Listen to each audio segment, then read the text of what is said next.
Roanoke. Good morning. Good morning. I'm excited and delighted. Amen. I stand before you to present to some, introduce to others, our own Professor William Maxwell.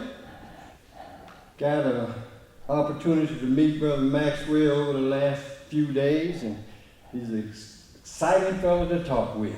Amen.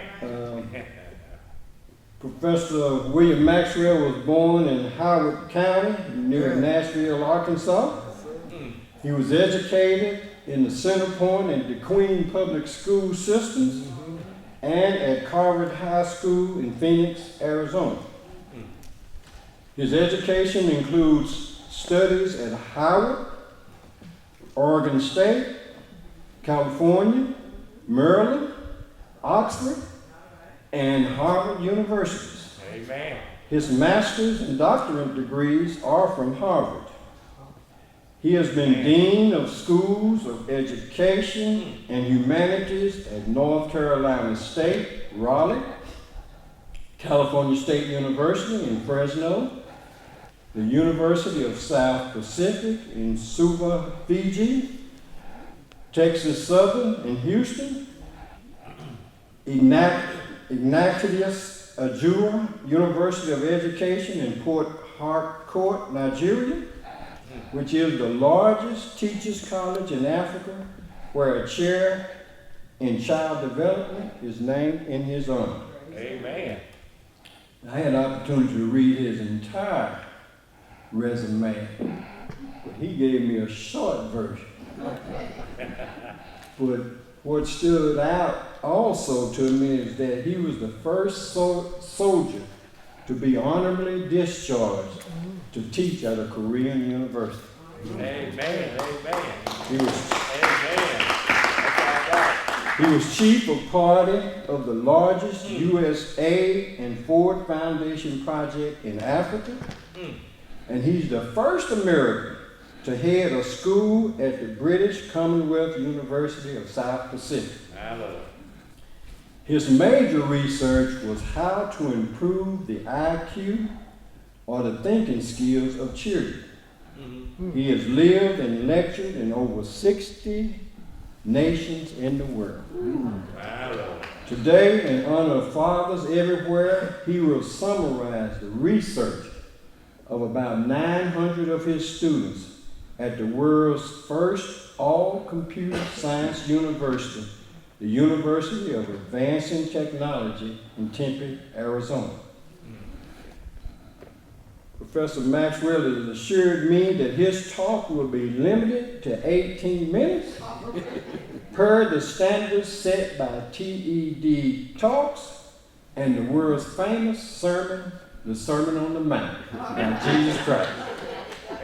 After the next selections that will come before us, we will hear none other than Professor William Maxwell. Thank you. Amen. Amen. Amen.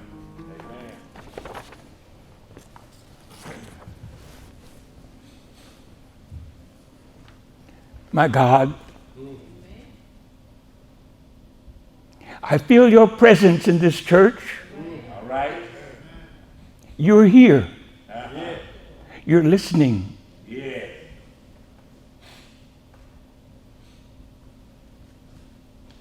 I have many things to say to you.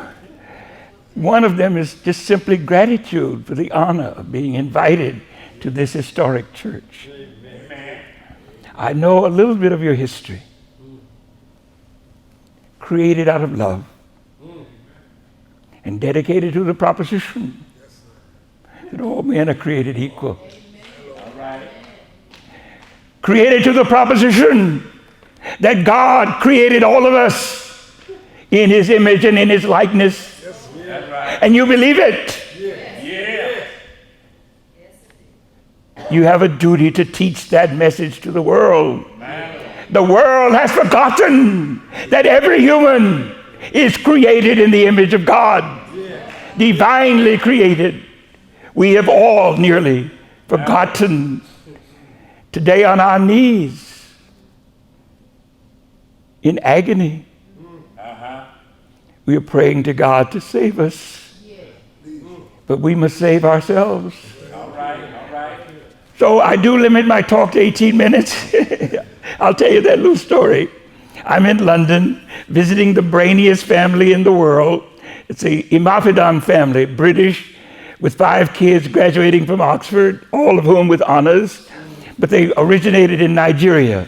He's a doctor of computer science and eye surgery, and the wife is a professor of business at London University.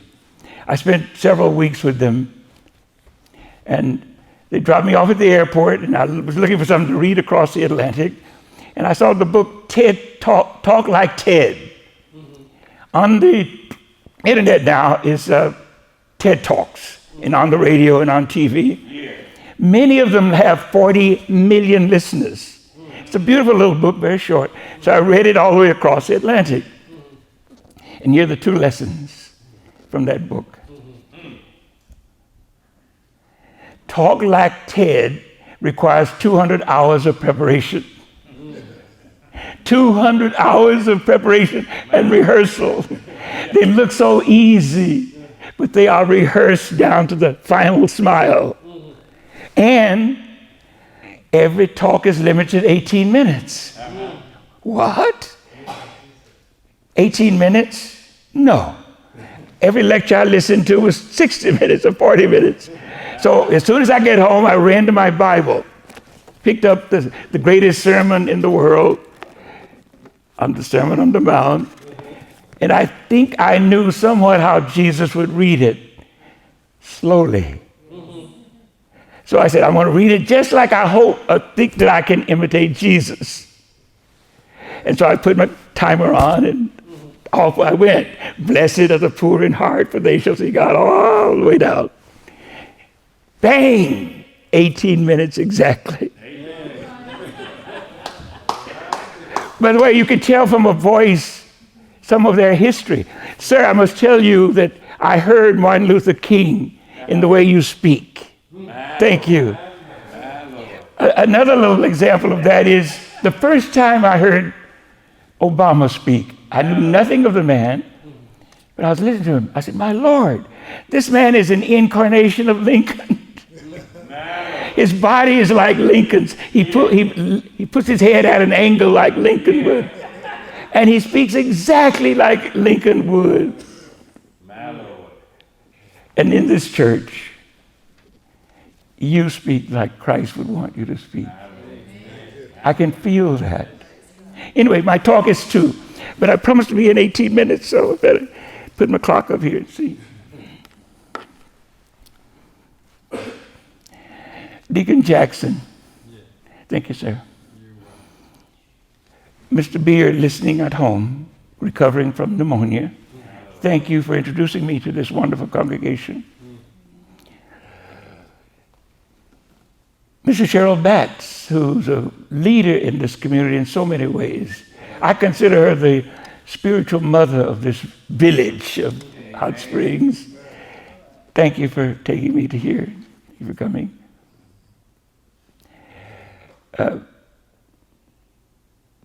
Mrs. Franklin, Mrs. Linda Franklin, is listening at home. Her husband is not able to join us, so she's listening to this service from home. Thank you.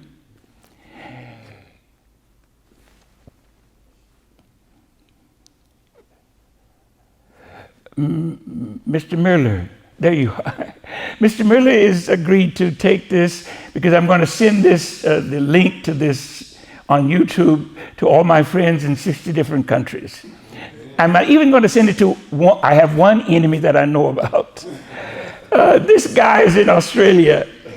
I was visiting Albania for 3 years, the only country besides America to save Europe, Albania. The only country in Europe to save the Jews.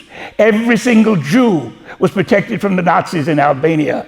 They even have in Israel, in the Holocaust Museum, a room set aside for Albania. I was praising Albania for saving Europe twice, for saving all their Jews in World War II. And I mentioned that Charlemagne, that Constantine was an Albanian, the man who saved Christianity from the pagans of Europe. I mentioned that Constantine was an Albanian. Well, I got a hate mail from Australia. You idiot, he said. Don't you know that Constantine was Greek? No, he spoke Greek, but he was outraged. Anyway, so I want to send this to him, make him mad again. Because, Jesus taught us to love our enemies, so let's do that. But my talk is in two parts. The original talk that I was going to offer to you is reflected in the song we just sang. Thank you. And it's also reflected in much of the great Negro poetry. But that's the talk that I was going to give, but I have to amend it to talk about fatherhood. Moses made it obligatory. Because, Moses knew that he did not have to tell women what to do. Women automatically know how to love their children, how to teach them language, how to teach them manners and all kinds of things. Women automatically know what to do with their babies and children. But we men are less stupid, more stupid, less intelligent. So Moses had to be very explicit to us. Men, he made it very clear to some fathers. You have got to teach your child history and everything else. All right. Deuteronomy chapter 6, verses 6, 7, and 8. And he said to this father and that one, and every father, talk of these things. Your history, your future. Talk of these things when thou risest up, when thou sittest in thine house, when thou walkest by the way, and when thou liest down. Fathers, do your duties. They're not automatic. So let me give you two cases.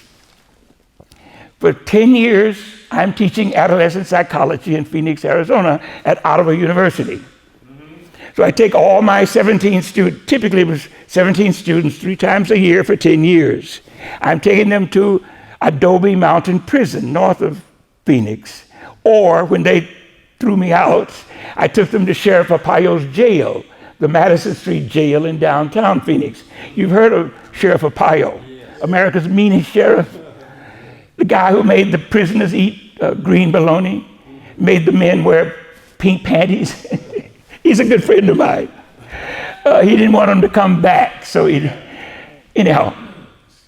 I said, Sheriff, they've thrown me out of Adobe Mountain. They don't want any outsiders coming in. He said, you can use my Madison Street jail. So for 10 years, my 17 students, average age 35, policemen, teachers going for the masses, and so on, we would visit those prisons. We would spend 3 hours. And 3 weeks before we got there, we would ask the students questions. We would make up questions to ask the prisoners, the delinquents. Question number 1, 2 to 10 would be non-threatening. Where were you born? Where do you live? Question number 65, typically. What is your relationship with your father?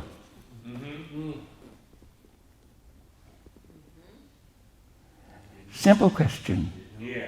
What is your relationship with your father? This was about 300 boys, 18 and under. Guess how many said good or excellent?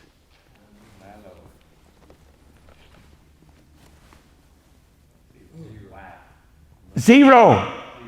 Not one prisoner in that prison population has a good relationship with his father. So what does that tell us?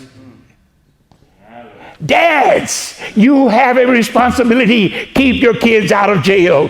Be their friend and their father and their mentor and their tutor and their guide for life.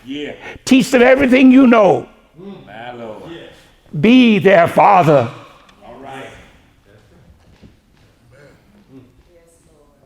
I resigned from that university because I was getting old.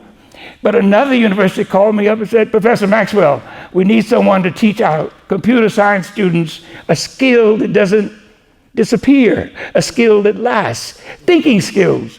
Will you come over and be our professor of thinking at the University of Advancing Technology? So for 6 years, I taught 50 students every 3 terms, 50, 50, 50. It's 150 a year for 6 years. 900 students. Their first assignment under my class, it was required. At every student, it was about 1,200 to 900 students at that university. Every student entering that university had to take my course. So student, here's two of your tasks. You've got to look in your family tree and find a genius. And if you can't find the family tree, a genius in your family tree, you flunk. You got to keep looking.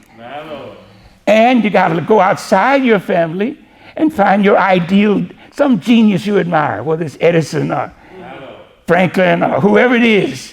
You got to study him. You got to study that genius inside your family. So this is 900 students studying two geniuses. That's 1,800 geniuses normally, but there was a lot of overlap. That is, everybody wanted to study Edison or Tesla or Franklin, somebody, Da Vinci. But so there was overlap.